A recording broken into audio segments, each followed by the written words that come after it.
이 시간 삶과 주의 말씀을 듣습니다. 말씀을 살펴가는 우리에게 성령님의 감화 감동하심 허락해 주셔서 주의 말씀을 기쁨으로 만나게 하옵소서.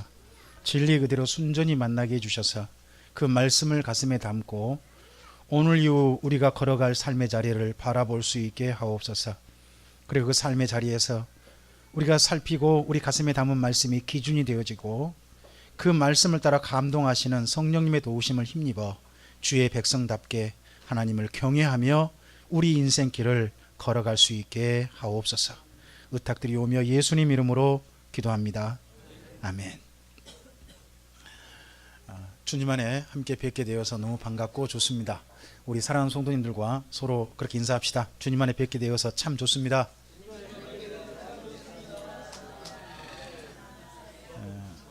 오늘 함께 뵙고 함께 예배할 수 있어서 좋습니다. 오늘 극적인 만남, 정말 참 죽은 줄 알았던 아들과 다시는 못 볼 줄 알았던 아버지와 만나는 그 만남의 자리에 오늘 우리가 가게 됩니다. 그게 드디어 야곱과 요셉의 만남인데 그 만남의 자리로 우리가 함께 갑니다. 이번 주에 전 세계가 주목해 보는 만남이 있죠. 싱가포르에서 있는 그 만남. 그 만남에 대해서 지금 우리나라도 굉장히 큰 관심이 있습니다. 근데 누구나 그런 건 있는 것 같습니다. 여지껏 어떤 체제가 유지되다 보면요, 그 체제가 달라지는 것에 대한 두려움이 있습니다. 누구나 사람은. 그죠? 여러분, 우리나라 특별히 대한민국의 사람들 마음속에는 전 이런 두려움이 있다고 생각합니다. 북한을 믿어도 될까? 정말 저들의 공세가 진심일까? 이런 것은 한편 마음속에 다 있는 것 같습니다. 그러면서도 믿어주고 싶다는 마음도 커지고 그런 상태에 있는 것 같습니다. 그래서 이번 주에 있을 그 미국과 북한의 만남, 그리고 두 나라 정상 간의 만남은 우리나라 모든 국민에게 한 걸음 더 나갈 수 있느냐, 아니면 우리 몸을 조금 좀 뒤로 좀 빼느냐 하는 중요한 시간이 될 수 있을 것 같기도 합니다. 이왕이면 우리가 그동안에 냉전이라고 하는, 전쟁이라고 하는 늘 그 위험 속에 있던 국민들이 진정한 평화, 거기로 한 걸음 더 나아가는 이번 주가 꼭 되었으면 좋겠습니다. 오늘 애굽으로 내려가는 야곱의 마음에도요, 쉽지 않았습니다. 여러분, 그의 야곱의 아버지 이삭이 평생 어디서만 살았냐 그러면 가나안 땅에 살았죠. 한번 혹시 기억나십니까? 그 이삭이 가뭄이 들어가지고 애굽을 한번 내려가려고 했었죠. 혹시 기억나세요? 그때 왜 안 내려갔죠? 하나님께서 가지 말라고 하셨어요. 그렇죠? 넌 여기 머물러라. 그 말씀 때문에 그는 185년을 어디서만 삽니까? 가나안 땅에서만 살았던 사람이 아버지였습니다. 여러분, 그랬던 이삭이라면 자기 아들 야곱에게 뭐라고 유언했을 것 같습니까? 하나님께서 내게 말씀하시기를 이 땅에 그대로 머물라고 했다. 여러분, 그 유언을 남겼을 걸로 보입니다. 그래서 그랬는지 오늘 여기 46장에 부엘세바라는 곳에서 하나님께 제단을 쌓는, 하나님 앞에 나아가는 야곱에게 하나님께서는요, 너의 하나님을 그러지 않고 내 아버지의 하나님이라고 말씀하십니다. 자, 우리 한번 거기 좀 보실까요? 46장 우리 1절부터 좀 읽어보겠습니다. 1절부터 3절까지 읽어보죠. 이스라엘이 모든 소유를 이끌고 떠나 부엘세바에 이르러 그의 아버지 이삭의 하나님께, 자 보십시오. 이 야곱이나 이스라엘이 누구한테 제사를 드린다고요? 그의 아버지 이삭의 하나님께. 자기 하나님이라 하지 않아요. 누구의 하나님? 조금 좀 그걸 좀 살펴가셔야 됩니다. 계속 보죠. 2절요. 그 밤에 하나님이 이상 중에 이스라엘에게 나타나 이르시되 야곱아 야곱아 하시는지라. 야곱이 이르되 내가 여기 있나이다 하매 하나님이 이르시되 나는 하나님이라 내 아버지의 하나님이니 애굽으로 내려가기를. 자, 아버지가 남겼을 이야기, 평생 보여준 모범은요, 애굽에 내려가거나 딴 데 가지 않고 어디 땅에 머문다? 가나안 땅에 머문다는 거였습니다. 그랬는데 그의 아들 야곱이 지금 물론 조건은 무르익었죠. 애굽 땅에서 누가 기다리고 있습니까? 요셉이 더더구나 총리가 돼서 기다리고 있습니다. 가면 넉넉히 편안하게 살 수 있는 조건이 다 되어 있습니다. 그럼에도 불구하고 야곱은 지금 마음속에 애굽에 내려가기를 두려워하는 것 같죠. 두려워하니까 하나님께서 뭐라고 말씀하시는 겁니까? 애굽으로 내려가기를 두려워하지 말라. 그 말씀을 하시고 그 다음 읽어볼까요? 내가 거기서 너로 큰 자, 그러면 야곱 족속이 애굽 땅에서 어느 정도 시간을 보낸다는 이야기죠? 큰 민족을 이루기까지 지내한다는 이야기잖아요. 그럼 아버지와 정반대잖아요. 아버지와 정반대. 하나님께서 아버지에게 하신 이야기는, 이삭에게 하신 이야기는 네가 가나안 땅에 머물라. 그럼 내가 너로 번성하고 자손을 늘게 해주겠다. 이 땅을 내게 주겠다는 약속하셨거든요. 근데 여기 지금 야곱은 정반대란 말이에요. 애굽 땅에 내려가라. 그 애굽 땅에서 뭘 해주겠다? 자손을 번성해 주겠다. 정반대예요. 이랬을 때 오는 야곱의 결정은 쉽지 않았을 거라고 봅니다. 여기까지 왔던 모든 기조, 모든 흐름을 정반대 뒤집어야 된다는 것은 쉽지 않은 겁니다. 그러니까 하나님께 제사 드리고 하나님께 여쭤보는 겁니다. 그래서 그랬는지 창세기 46장에서 야곱의 하나님은요, 야곱의 하나님이 아닙니다. 그의 아버지 이삭의 하나님이란 겁니다. 여러분, 이 자리에 계신 사랑하는 성도 여러분, 하나님은 여러분의 하나님이십니까? 여러분 부모님의 하나님이십니까?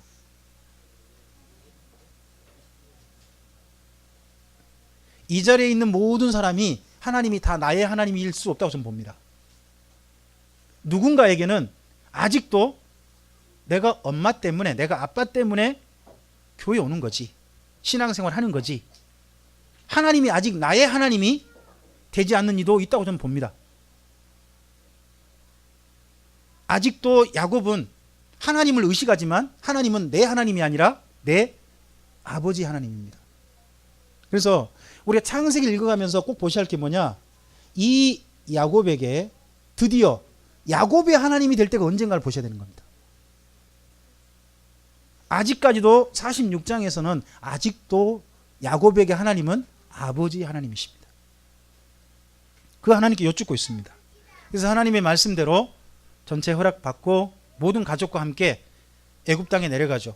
애굽 땅에 간 야곱의 가족이 제법 식구가 많이 늘었어요. 그렇죠? 그 다음에 8절부터 보면 야곱의 가족이 쭉 수가 나옵니다. 여러분 이름들 다 외우기 어렵습니다. 한번 여쭤볼게요. 여러분 아버님 때 성함들 다 아세요? 아버지 말고 옆으로 형제간, 그리고 작은 어머니, 큰 어머니 성함 다 아세요? 그리고 그 집 밑에 애들 이름 다 아세요? 그래서 전체 몇 명이세요? 야곱은 지금 몇 명? 3대 내려오니까 몇 명? 3대 내려왔는데 밖에 들어온 며느리 말고 그 집 후손들만 포함해가지고 70명이라는 겁니다.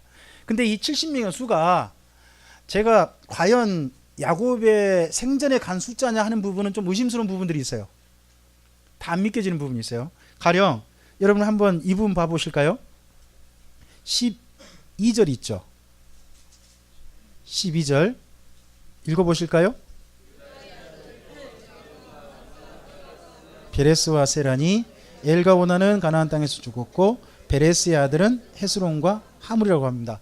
여러분 베레스라는 사람이 누구냐 그러면 그 유다하고 그의 며느리 사이에 태어난 애기죠. 나중에 애기잖아요. 근데 그 애기가 장가 가가지고 또 뭐까지 나왔어요? A까지 나왔어요. 그럼 시간이 얼마나 걸릴까요? 얘들이 2명이나 되잖아요. 제법 시간이 좀 되겠죠? 거기다가 이단 보면 숫자들이 조금은 좀, 그 다음 또 맨 마지막 야곱 집에 제일 어린 사람이 누구죠? 베냐민이죠. 요셉이 팔렸을 때 아주 어린이였을 거예요. 근데 그 베냐민의 애들이 많아요. 21절 봐보세요. 21절 읽어볼까요?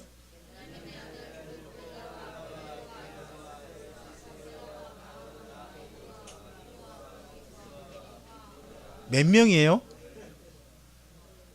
몇 명이에요?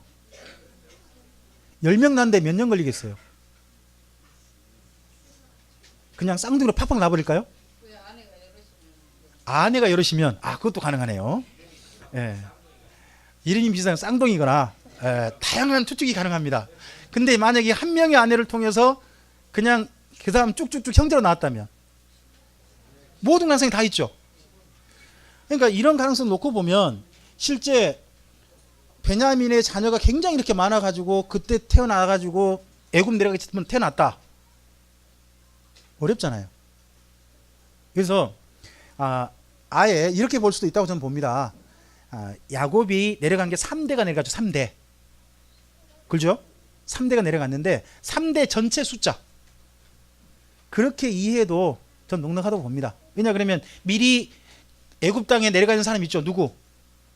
요셉과 두 아들과 다 포함시켰거든요. 그렇게 해서 70명입니다. 여러분 3대 내려가서 70명의 자손을 한번 두어보고 싶으신 분 손 한번 들어봐요. 3대 내려가면 70명의 자녀를 두고 싶다. 저밖에 안 든 거예요? 저도 그럼 손을 내려야 되는 겁니까? 이게 참 숫자 많죠? 정말 굉장한 숫자로 태어났습니다. 여러분 한번 여쭤보고 싶으네요. 우리 지금 여기 참빛교회 성도님들 가운데 손주까지 보신 분 잠깐 손 한번 들어보세요. 손주까지 보신 분? 네. 그 중에서 손주까지 포함해가지고 20명 되신 분. 좀 더 채워보시기 바랍니다. 자손들한테 열심히 좀 격려시켜가지고 좀 채워보시기 바랍니다. 여긴 70명인데. 이게 또 번성입니다. 자, 그러한 식구들이 내려가서 애굽 땅에서 살아야 되는데 여러분 거기서 오래 살아야 될까요? 잠깐 살아야 될까요? 오래 살아야겠어요? 잠깐 살아야겠어요? 자, 그 문제가 또 있고 그 다음에 여러분 야곱이 지금 내려가면서 누구 보고 싶죠? 요셉 보고 싶은 거잖아요. 요셉 보려고 내려가는 거잖아요. 드디어 가서 요셉하고 만남의 장면이 거기 28절부터 34절 장면입니다. 그 장면 속에 드디어 만나는데 그 장면을 아주 간단하게 표현했지만 상당한 감정이 담겨있는 표현들이 들어있는 게 보입니다. 여러분 29절 한번 읽어볼까요? 요셉이 그의 수레를 갖추고 고센으로 올라가서 그의 아버지 이스라엘을 맞으며 그에게 뭐 했다고요? 보이고. 여러분 아들이 아버지 눈에 드디어 뭐 한 거예요? 보였어요. 아버지 저예요. 제가 요셉이에요. 아마 모르죠. 아버지가 그때 얼굴 만져보고 다 했는지 어쩐지 잘 모르지만 보이고 그 다음에 어떻게 합니까? 그의 목을 어금맞춰 안고 그 다음에요. 여러분 얼마 동안일까요? 네, 아무도 모르는 얼마 동안입니다. 여러분 같으면 이 얼마 동안이 10초겠습니까? 아니면 1시간이겠습니까? 모르겠습니다. 1시간도 짧을지. 이게 지금 20년 그 정도 만에 만나는 만남이잖아요. 그죠? 저 죽은 줄 알았던 아들. 여러분 또 다르게 좀 생각해 보면요. 제가 이런 추정을 한번 해본 적이 있습니다. 여러분 야곱이 가나안 땅을 못 떠나는 이유 중에 혹시나 요셉이 돌아올까봐 아버지에게 뭐만 왔죠? 옷만 왔죠. 근데 옷과 함께 그 몸의 일부가 왔나요? 죽었는갑다고 했지만 아버지 마음속에 한켠에는 옷만 돌아왔으니까 혹시나 하는 마음, 그런 마음도 있지 않았을까 싶습니다. 그랬는데 드디어 늘 마음속에만 담겨있던 그 요셉을 눈으로 보는 겁니다. 20년 만에. 그런 20년 넘는 세월 속에 드디어 두 분이 만나서 얼마 동안 울었다고 합니다. 그러면서 이 야곱의 입에서 나오기 참 힘든 말이 드디어 이 요셉 때문에 두 번이나 등장합니다. 30절 읽어볼까요?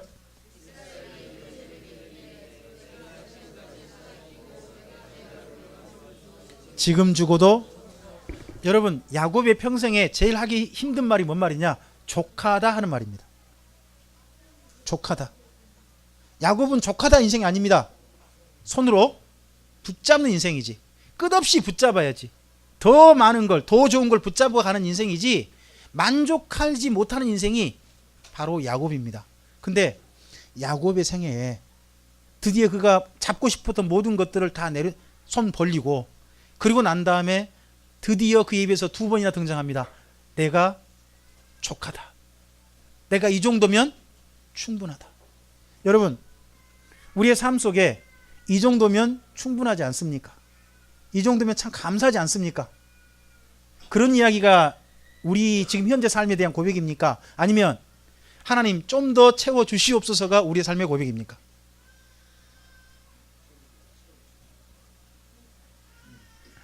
여러분이 족하다라는 말을 정말 하기까지 쉽지 않습니다. 그렇지 않습니까? 그래서 야곱의 생에 드디어 족하다는 말이 나오니까 그의 삶 속에 내가 내 삶에 늘 필요한 거 채우는 거, 이거 내려놓으니까 뭐가 보이냐 그러면 그 밖에 서 계신 하나님이 보이는 겁니다.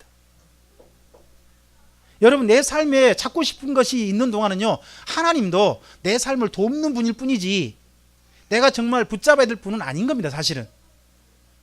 근데 이분의 마음속에 정말 붙잡고 싶었던 모든 것들이 내가 붙잡아봤자 별거 없구나, 내 이 정도면 충분하구나 하고 밖에 보니까 그 130년 생애 동안 그의 삶을 떠나지 않고 그 곁에 계속 서 계신 하나님이 보인 겁니다. 여러분, 내 삶에 만족하다 함이 있어야 하나님 보입니다. 신약성경에 이런 말씀이 있습니다. 자족하는 마음은 경건에 유익하다. 삶의 불만족, 삶의 필요 욕구는요, 결코 하나님 못 보게 합니다. 하나님도 필요 도구지, 나를 돕는 분에 불과합니다. 하나님과 사귈 분, 하나님 내 안에 충분히 채워줄 수 있는 분으로 보이지 않습니다. 하나님으로 만족하지 않습니다. 하나님 내 삶에 뭐를 해줘야 만족이 되지. 거기까지는 결코 이 야곱의 말을 우리 진심으로 할 수 없습니다. 언젠가 반드시 참빛교 모든 성도님들은 이 자리까지 꼭 이루셨으면 좋겠습니다. 그래야 그때서 비로소 하나님과 진심으로 사귀는 사이가 될 수 있습니다.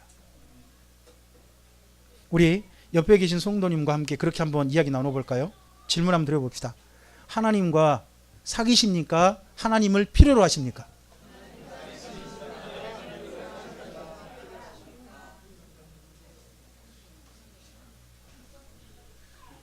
우리의 삶이 어느 정도에 지금 현재 이르렀습니까? 그리고 난 다음에 이 야곱의 가족이 드디어 바로 왕과 만나는 자리에 나갑니다. 나갈 때 요셉이 자기 형들 중에 5명 뽑고 그리고 아버지를 모시고 바로에게 나아갑니다. 바로에 나갈 때 형들이 요구하는 이야기는요, 거류를 요구했습니다. 요청을 드렸습니다. 여러분 47장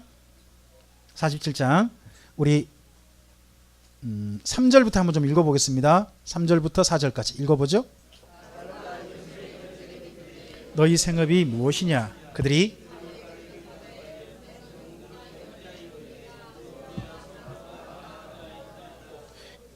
또 바로에게 고하되 가나안 땅에 기근이 심하여 종들의 양떼를 칠 곳이 없기로 종들이 이곳에 거류하고자 왔사오니 원하건대 종들로 고센 땅에. 자, 여기 지금 표현을 4절하고 5절 보면 그 바로의 말과 요셉의 형들의 표현에서 좀 다르게 해놨는데, 그 중에 4절에 거류하고자 하는 부분에 줄을 그어볼까요? 형들은 고센 땅에서 뭐 하기를 요청드렸어요? 거류가 뭐죠? 잠깐 머무는 겁니다. 사는 게 아닙니다. 사는 게 아니에요. 잠깐 지내다 가는 겁니다. 그러니까 잠시 이 가뭄이 그칠 때까지 뭐 하게 해달라? 지낼 수 있게 해달라고 요청한 겁니다. 지낼 수 있게 해달라. 형들은 이 정도 요청했는데 바로는 뭐라고 답한가 볼까요? 우리 5절부터 6절까지 읽어볼까요? 내 아버지와 형들이 내게 왔은즉 애굽 땅이 내 앞에 있으니 땅의 좋은 곳에 내 아버지와 내 형들이 거주하게 하되 그들이 고센 땅에 거주하고 그들 중에 능력 있는 자가 있거든 그들로 내 가축을 관리하게 하라. 여러분, 여기 바로가 한 말이 앞서 형들 요청과 비교해 볼 수 있습니다. 형들은 거류를 요청했는데 바로는 거주하게 하라. 거주가 뭐죠? 그러면 아예 너희가 원하는 데 계속 살아라. 계속 살 수 있게 해준 겁니다. 잠깐이 아니라. 그러니까 쉽게 이런 겁니다. 여기 형들은 임대를 원했어요. 임대를 원했어요. 근데 바로는 뭘 해준 거예요? 등기부등본을 내준 겁니다. 이 집 네가 원한 데까지 끝까지 살아라. 뿐만 아니라 집만 준 게 아니라 뭐도 줬어요? 여러분 직장이 어마어마해요. 왕의 농장 관리입니다. 제가 국가공무원 이렇게 누가 불러주면 정말 감사하겠습니다. 국가공무원이잖아요. 아주 보장된, 이 왕조가 있는 한은 보장된, 그리고 자기들이 원하는 땅이죠. 어디? 고센 땅.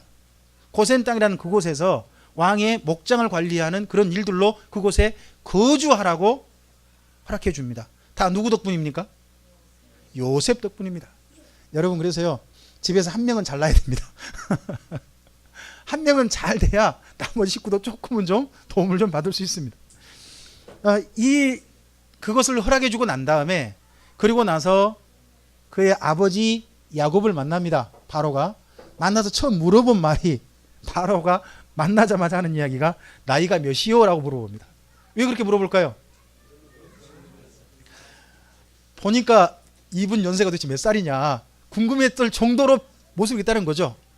이걸 보고 이 말에 은근히 그 야곱이 좀 발끈하는 게 보입니다. 내 나이 몇 살이다? 9절 보십시오. 내 나이가 몇 살이다?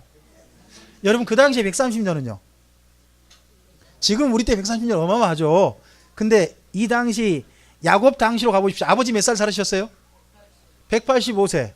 그리고 그의 할아버지는 180세. 그리고 그 할아버지는 175세. 다 이렇게 살았잖아요. 그리고 이 야곱이 그 다음에 좀 더 살아가 147세 돌아가시거든요. 그러면 그 당시에 120년 그런 130년 그런 나이는요, 우리는 요즘 같으면 한 50세나 뭐 이 정도 아니겠습니까? 그렇겠죠. 여러분 제가 50대거든요. 근데 50대인데 갑자기 저기 우리 뒤에 앉은 김현석 집사님이 저를 보고 나이가 몇이요? 라고 물어보면 제가 어떻게 되는 겁니까? 김현석 집사님은 훨씬 나이 들어 보인다 뭐 그런 이야기 아니겠습니까? 이걸 보고 이제 뭐라고 하냐, 우리나라에서 흔히 이런 말 하죠. 건늙었다. 예, 막 이렇게 돼버린 거 아니겠습니까? 그러니까 좀 은근히 발끈했습니다. 제 나이 130세보다 안 됩니다. 단 왜 내 모습이 이렇게 됐다? 그 다음 표현이 있습니다. 줄을 좀 그어놓을까요? 거기 9절에 험악한 세월을 보냈다. 그 험악한 세월에 줄 그어보십시오. 사람은요 고생 많이 하면 어떻게 됩니까? 예, 늙습니다. 우리 옆에 계신 분 보고 한번 그렇게 좀 이야기해 보십시오. 나이보다 젊어 보이십니다. 여러분 이 이야기가 참 감사한 겁니다.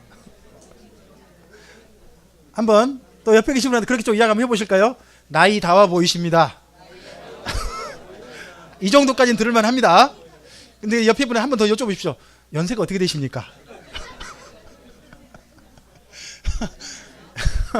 이래버리면 진짜 답답하죠. 근데 이분이 드디어 그러한 이야기 다 듣고서 이 바로에게 축복하고 나와서 그 다음에 살게 됩니다. 이제 17년을 야곱의 가족은 고센 땅에 살게 되는데, 그 사이에 요셉이 이 바로를 위해서 어떤 일을 했는가 이야기가 13절부터 있습니다. 이분의 정말 행정력, 요셉의 맡은 일을 어떻게 완수했는가 하는 이야기가 보입니다. 맨 먼저 가뭄 기간이죠. 여러분 가뭄에 국가에서 수많은 곡물을 쌓아놓은 이유가 뭘까요? 그 당시에 가뭄을 이겨내는 것뿐만 아니라 하나 더, 이런 기회를 통해서요 왕권을 강화하는 거예요.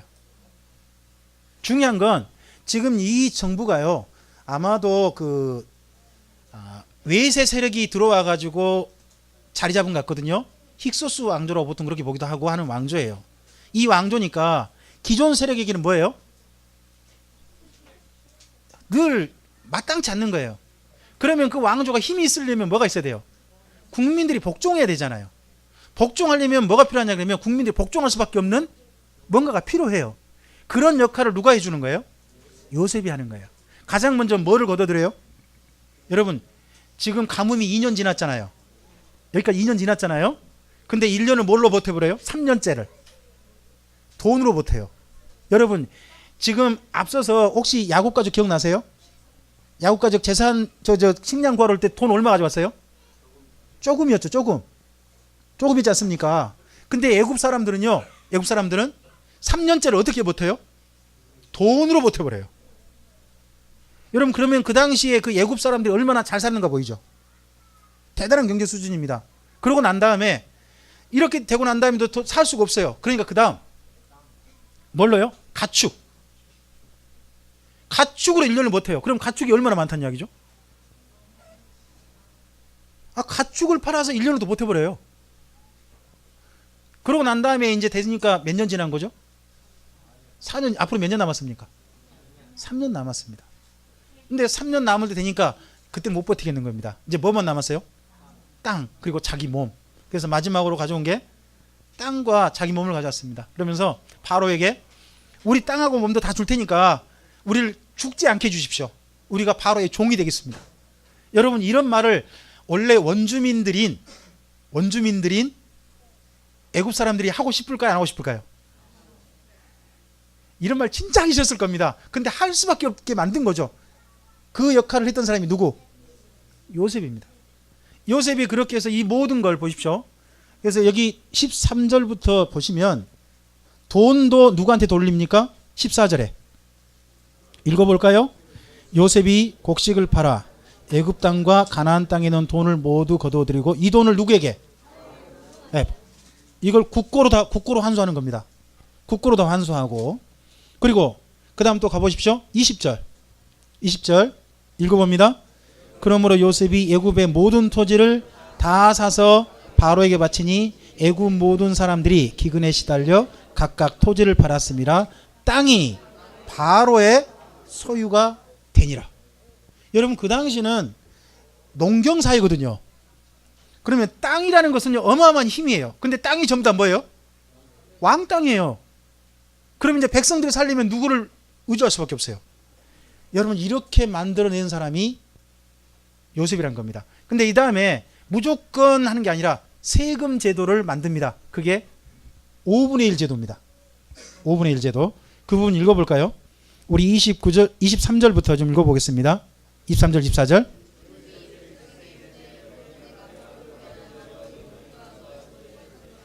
여기 종자가 있으니 너희는 그 땅에 뿌리라. 추수의 5분의 1을 바로에게 상납하고 5분의 4는 너희가 가져 토지의 종자로도 삼고 너희 양식으로도 삼고 너희 가족과 어린아이의 양식으로도 삼으라 합니다. 그럼 세금이 몇 프로죠? 20% 세금입니다. 우리나라에 지금 세금이 얼마 정도 되나요? 개인마다 틀리겠습니다. 직접세, 간접세가 있으니까 다르겠습니다만은 1년당 우리나라도 보면 국민 세금이 둘 다 합치면 20% 넘는다고 합니다. 굉장히 많은 세금을 지방이라든지 국가에 바치고 있는 겁니다. 근데 그 당시에 20%만 하고 나머지는 전부 다 국민의 거라는 건요. 지금 현재로 봐도 상당한 겁니다. 지금 많은 국민의 혜택이 돌아가게 한 겁니다. 좀 비싸긴 비쌉니다만은 그렇게 한 겁니다. 그렇게 해서 전체가 국가가 돌아가게 만든 일들을 다 해서 이 제도가 상당히 오래 애굽에 유지되었다 하는 내용이 거기 있습니다. 이 제도를 그럼 확립한 사람이 누구? 요셉이라는 겁니다. 자, 이런 능력이 저는 기독교인들의 일터에서 있었으면 좋겠습니다. 자기가 맡은 일은요, 왜 이 일을 내가 맡았지 하는 이유를 알아야 됩니다. 여러분, 그때에 그 곡식들 팔아가지고 요셉이 그럴 수도 있잖아요. 자기 전 축석할 수도 있잖아요. 그럴 수 있는 거 아닙니까? 근데 그런 제도를 통해서 왕이 원하는 게 뭔지, 지금 현재 이 왕족에 필요한 게 뭔지를 이해하고 그 전체대로 전체 제도를 확립해내고 일들을 전체 마무리했던 사람, 완료했던 사람, 완수했던 사람이 여기 요셉이라는 겁니다. 우리 각각의 일터에서 내게 맡겨진 일이 왜 맡겨졌는지, 그 일을 통해서 무슨 결과가 있어야 될지를 잘 이해하고 그렇게 해가는 사람들이 또한 우리 참빛교회 모든 성도들이었으면 좋겠습니다. 우리 서로에게 한번 그렇게 해갑시다. 성도님의 일이 잘 이루어지길 바랍니다. 한 말씀 더 합시다. 일 잘하는 성도가 되시기 바랍니다.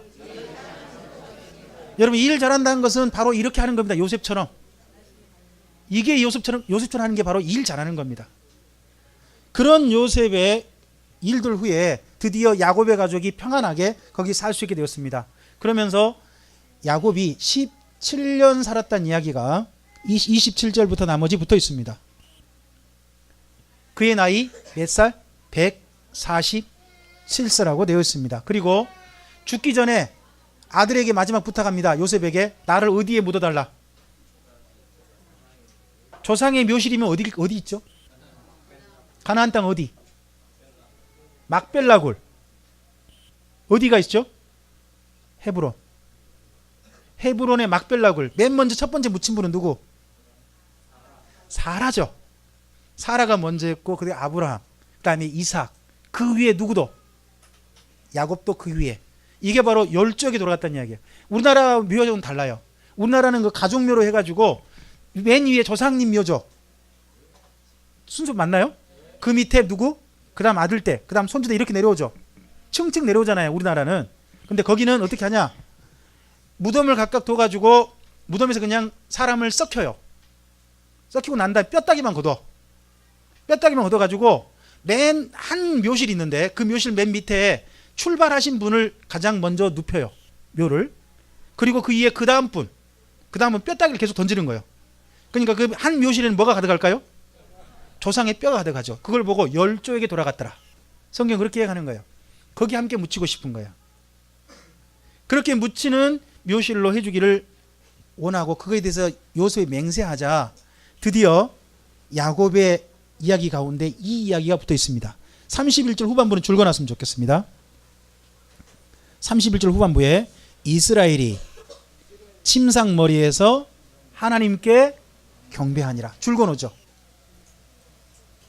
맨 끝에 아까 46장에서 여기 야곱이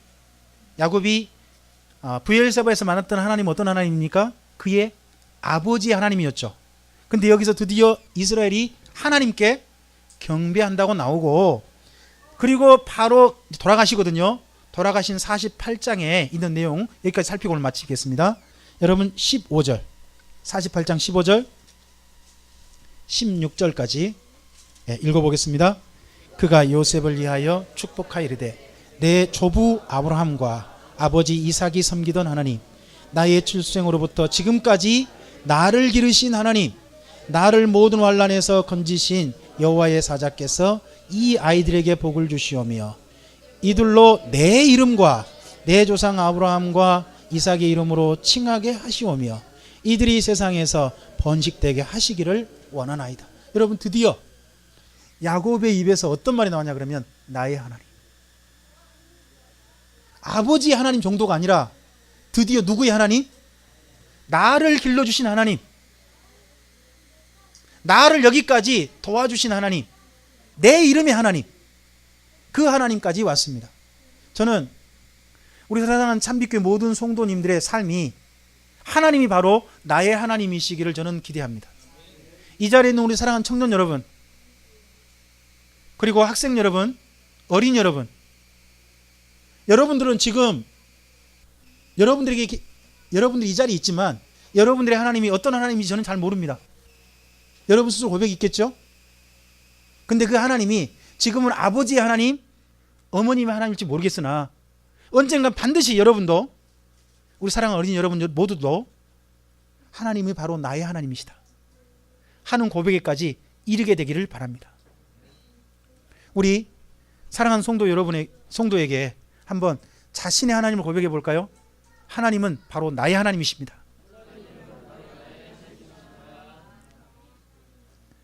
여러분 하나님께 기도할 때 어떤 분이 맨 처음 교회 갔는데 아내가 하나님 아버지 그러니까 그의 남편이 처음 오셔가지고 하나님 장인어른 그러셨답니다. 아직은 누구의 하나님인 겁니까? 아내의 하나님인 거죠. 아내의 하나님. 모르겠습니다. 지금 이 자리에 있는 분 중에 또 하나님이 아직도 장인어른이 있고 시아버지가 되시고 그렇게 되신 분이 혹시 있을지 모르겠습니다. 그런 분들이 반드시 나의 하나님으로 바뀌는 그날이 꼭 있게 되기를 바랍니다. 우리 기도하시겠습니다. 주님 감사합니다. 오늘 야곱의 생애가 바뀌는 게 보입니다. 그의 생애 가운데 조카도다 하는 언어가 왜 이렇게 특별한 언어로 다가올지, 우리 입술에서 사실은 조카다 이 정도 만족합니다 하는 말을 하지만 정말 우리가 만족했는지, 정말 이 정도면 충분하다는 건지, 아직도 하나님은 내 삶을 더 도와주셔야 될, 필요를 채우셔야 될 하나님은 아니신지 생각해 보게 됩니다. 하나님 한 분으로 이제는 내 삶을 채우실 분이 아니라 정말 내 인생의 전부가 되신 하나님, 내가 사귈 하나님으로 내가 하나님으로 서 있는지 우리 자신을 돌이켜 보게 됩니다. 그리고 아직도 내 아버지 하나님은 아니신지, 하나님이 바로 나의 하나님이 되셨는지 다시 한번 돌이켜 보게 됩니다. 주님, 우리의 삶의 과정이 어느 자리에 서 있는지 모르지만 이 자리에 있는 함께하는 우리 모든 사랑 참빛교회 성도들의 하나님이 바로 나의 하나님으로 그렇게 고백되어지고 그렇게 만남을 누리는 우리 모두가 되기를 소원합니다. 그러한 자리에 우리 모두 다 이르게 하시고 그런 하나님 앞에 서 있는 우리 사랑하는 모든 참빛교회 성도들 되게 하여 주시옵소서. 부탁드리오며 예수님 이름으로 기도합니다. 아멘.